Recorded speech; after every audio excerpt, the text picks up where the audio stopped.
Good morning, good morning, good morning. I hope I can hold this straight so y'all can see this. But it's classroom time today.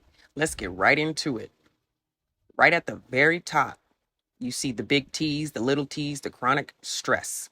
I'll be creating content on what big T's, little t's, and chronic stress look like. But at the top, the trauma, chronic stress situation happens, right? Then the nervous system becomes dysregulated.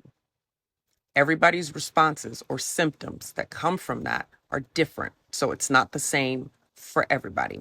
Everybody's nervous system will respond differently. With the polyvagal theory, it focuses on three parts of the nervous system. The ventral vagal, that's our social engagement. The sympathetic, that's where fight or flight live. And the dorsal vagal, that's a mobilization shutdown. When we experience trauma or extremely stressful situations, the nervous system becomes hijacked. When the nervous system becomes hijacked, our issues arise. There are 4 trauma responses, right? Fight, flight, freeze, or fawn.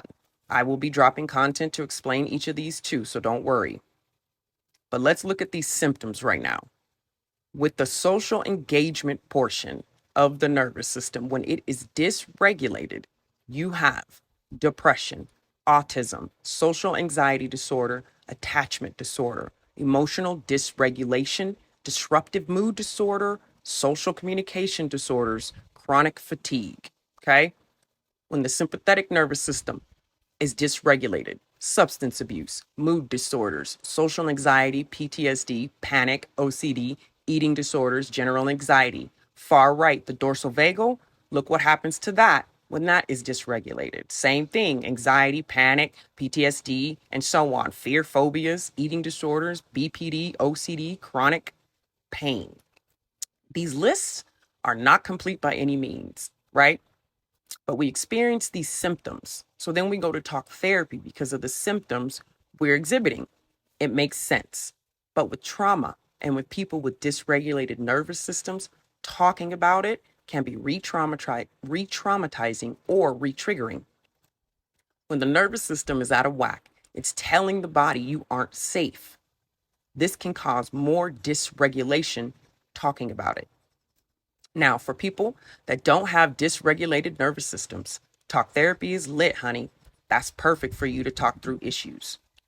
But what they're starting to realize, or actually what they realized a while ago with trauma survivors, I got to hold this, with trauma survivors, talk therapy does not hit the nervous system.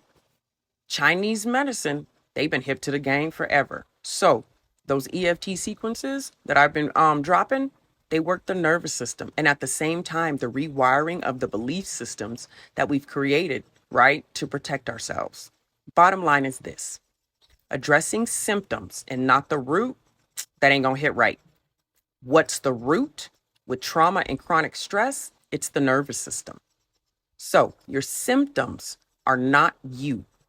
Your symptoms are what happened or what was created because of the traumatic childhood or traumatic event or chronic stress, period. Okay? Be kind and patient with yourself while you are trying to cope, while you are trying to make it through, while you are learning to understand, while you are trying to get to know yourself. Today's classroom has ended, honey, but look at this list and try to understand with where I'm coming from with this, okay? With trauma and stress, it's our nervous system that we got to focus on, okay? So I hope you guys have a very good day.